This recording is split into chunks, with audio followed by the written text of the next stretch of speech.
Your friends invite you to a 90 dinner this weekend. You don't have 90 to spare right now. So what do you say? Most people say something like, "I'm busy that night." It's not even true, but it feels safer than the real reason. Here's what actually happens next almost every time.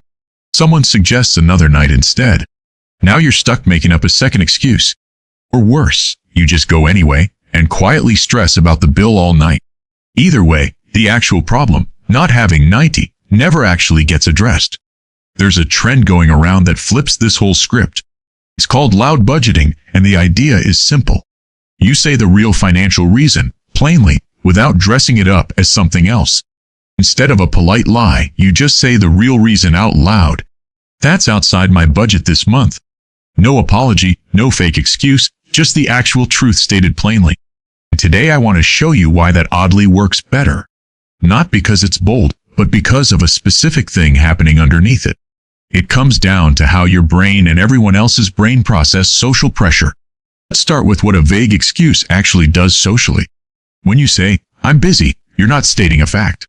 You're offering an opinion, something that sounds negotiable to the other person. Negotiable statements invite negotiation almost automatically. "Oh, come on, just this once. We'll make it work with your schedule." Every version of that response is a direct reaction to how soft your original excuse was. The softer the excuse, the more room it leaves for someone to push back. Sociologist Erving Goffman studied this decades ago in his work on social interaction.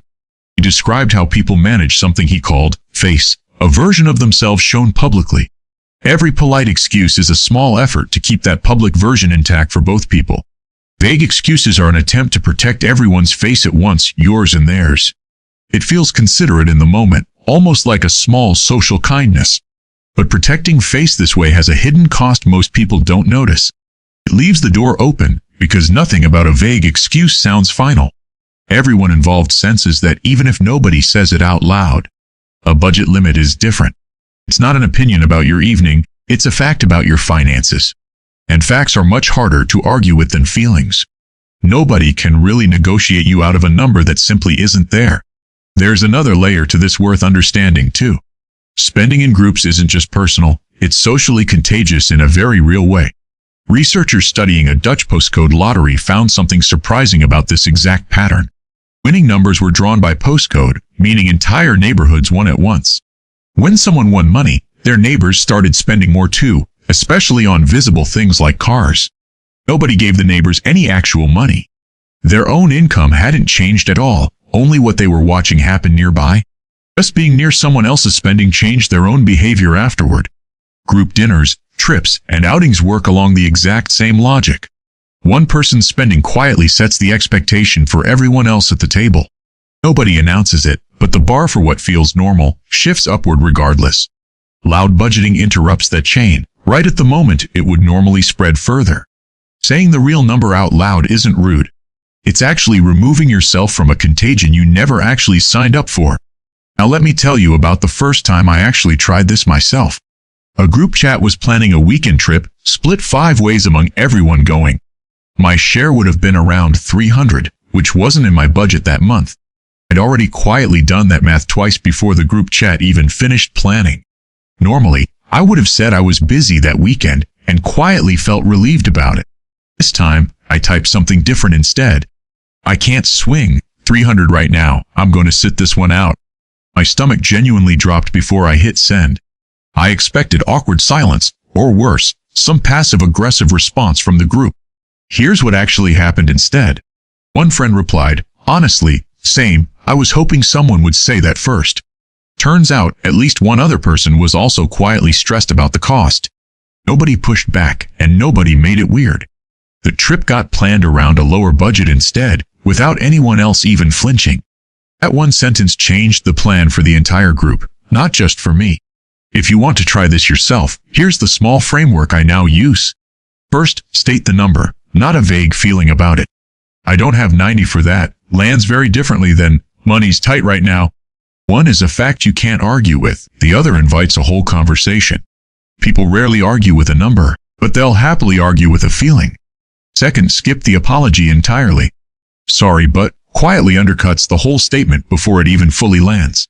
Third, offer an alternative if you actually want to stay included in the plans. I can't do the dinner, but I'd love to grab coffee after. Keeps the door open. Fourth, say it early, not after you've already half committed to something. Waiting until the last minute almost always makes the conversation harder, not easier. The earlier the real number comes out, the less pressure builds up around it. Here's a mistake I made the first few times I tried this myself. I over-explained, adding 3 extra sentences justifying the exact number. The longer the explanation, the more it sounds like you're quietly asking for permission.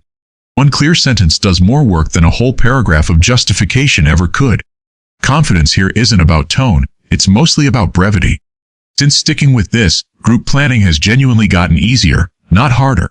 People adjust plans around real budgets now, instead of guessing at everyone's excuses. Now let's clear up the myth sitting underneath all of this. A lot of people assume being vague is the kinder option here. It feels like you're protecting the other person from an awkward moment. On the surface, that logic makes complete sense. Nobody wants to make a friend feel bad about suggesting something a little pricey. But here's the twist that usually gets missed in that reasoning. Vague excuses don't actually prevent awkwardness, they just delay it to a later date. Say I'm busy, enough times, and people eventually start noticing the pattern anyway. That usually leads to a much more uncomfortable conversation later on. Something like, "Are you avoiding me?" At that point, the truth comes out anyway, just with extra tension, layered on top. Compare that to one slightly awkward sentence about a budget, said once, up front. Short-term discomfort is real, but it's smaller than the delayed version turns out to be. This isn't just a personal theory either. The loud budgeting trend itself exploded because so many people recognize this exact pattern. It was popularized by comedian Lucas Battle in a viral video and spread fast from there.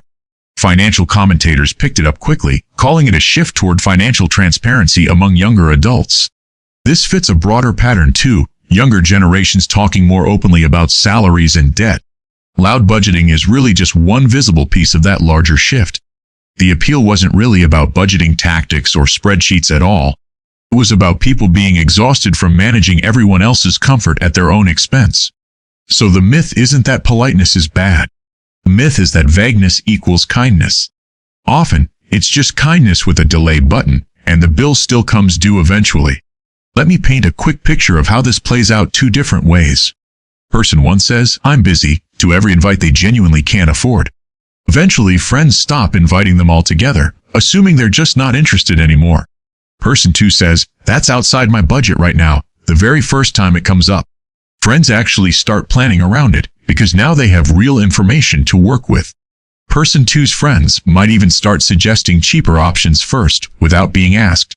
One path quietly ends in distance. The other ends in a friend group that simply adjusts and moves on.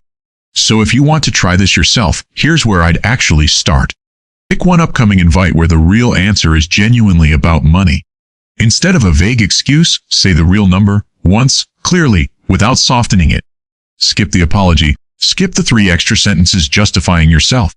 Notice what actually happens afterward, not what you're bracing yourself for.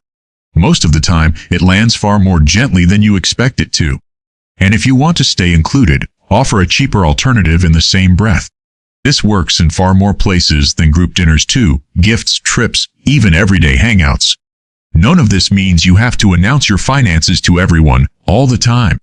It just means when money is the actual reason, let it be the actual reason. A polite excuse was never really protecting anyone. It was just protecting the discomfort of that one specific moment. Once you see that clearly, it's hard to go back to the vague version. If this changed how you think about your next group invite, that's exactly what this channel is for.